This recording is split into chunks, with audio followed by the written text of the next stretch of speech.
Post von der Mainzer Mobilität? Habe ich mir etwa Fahrkarten bestellt? Und wenn ja, was zum Geier haben die auf dem Kanal hier verloren?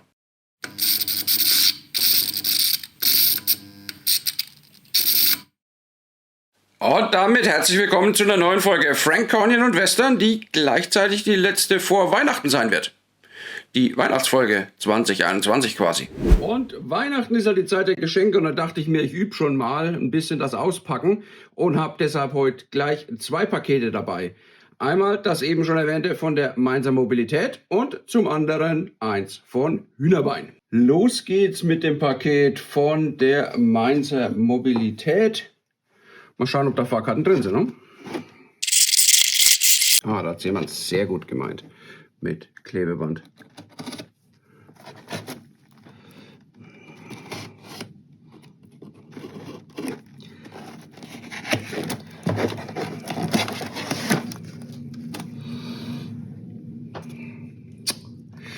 Da schau her.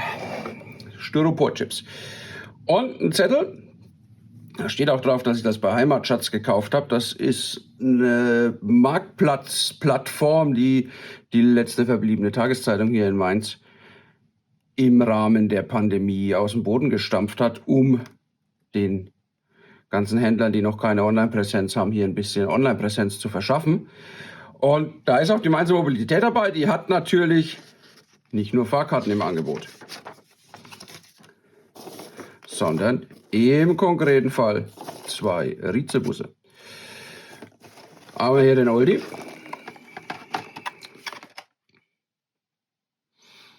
Mit Linie 16 nach Wackernheim beschriftet. Ein MAN SL 200.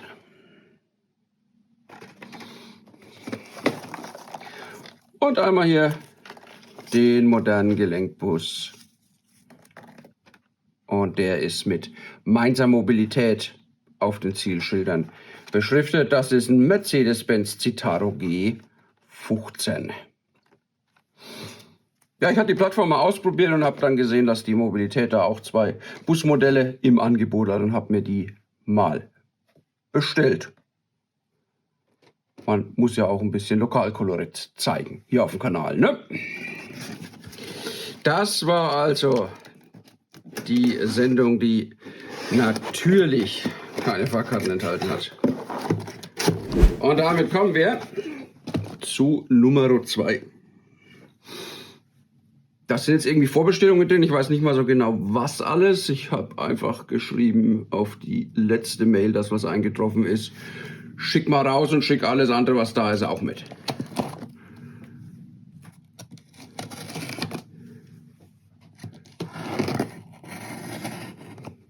Und das hat man gemacht und am nächsten Tag war es dann auch schon da.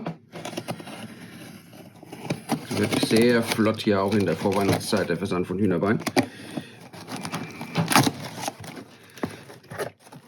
Ja. Auch ein bisschen lustig Chips.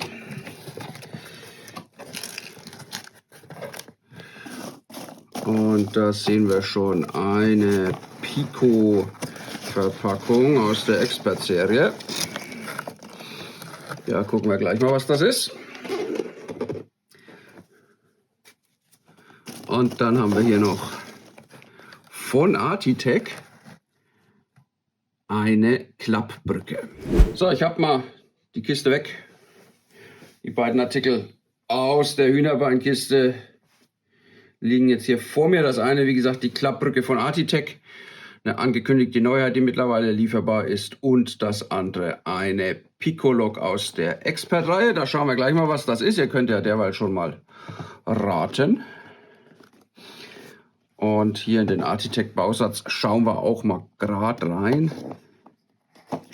Ich hatte von Artitech bislang immer nur Fertigsachen. Bin mal gespannt. Ja, es ist ja alles im unlackierten Resin.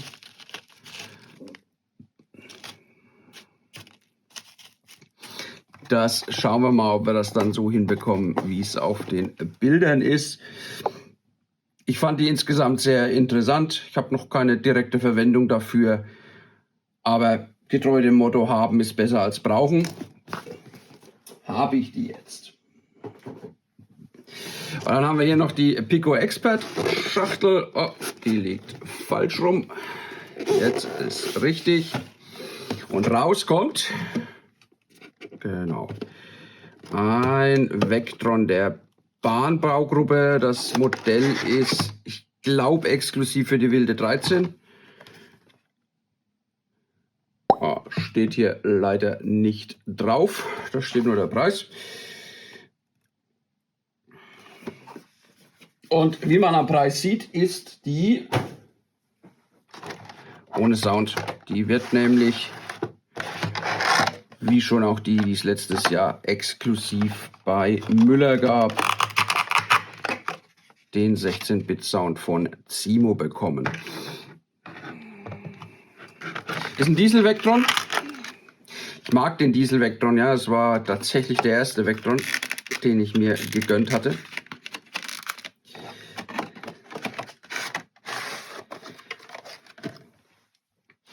Und es ist ein bisschen schade, dass der nicht mehr hergestellt wird, sondern von der Dual Mode mittlerweile abgelöst ist. Ist jetzt eine Fake-Lackierung, aber man muss nehmen, was man kriegt tatsächlich beim Diesel Vectron. Pico bringt ja dieses Jahr auch noch einen, den man schön vor dem Rübenzug einsetzen kann, der hoffentlich irgendwann dann auch von Kombi-Modell kommt. Und den hier kann ich natürlich vor meinem Bahnbauzug einsetzen. Da habe ich ja schon die 120 dafür, und wenn wir da mal auf eine unelektrifizierte Strecke raus müssen, kann dann der Vectron in der Dieselausführung den Job übernehmen. Dann packen wir den wieder ein.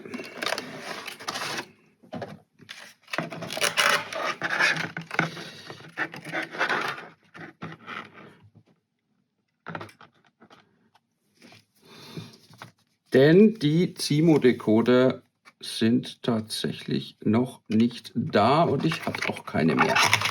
Aber sollen angeblich kommen, hat der Typ auf eBay gesagt. Obwohl Decoder ja aktuell gar nicht mal so leicht zu bekommen sind. So rum wieder rein. Und dann ab in den Schuber. Das sind also die Sachen aus den beiden Paketen. 2 Busse von der Mainzer Mobilität, ein Vectron Diesel von der Bahnbaugruppe und ein Klappbrückenbausatz von Artitec. Das war, wie gesagt, die letzte Ausgabe vor Weihnachten. Von daher bleibt mir nur, euch noch ein gesegnetes Weihnachtsfest zu wünschen und ein paar geruhsame Tage. Und sollte zwischen den Jahren kein neues Video kommen, vorsorglich auch schon mal einen guten Rutsch ins Jahr 2022. Mein Weihnachtsgeschenk habe ich ja schon bekommen. Vielen Dank für 2000 Abonnenten, die diesem kleinen Kanal mittlerweile folgen und auch regelmäßig kommentieren. Ich freue mich über jeden einzelnen von euch und ich hoffe, dass wir das in 2022 noch kräftig ausbauen können. 12 Days of Christmas wird es dieses Jahr nicht geben.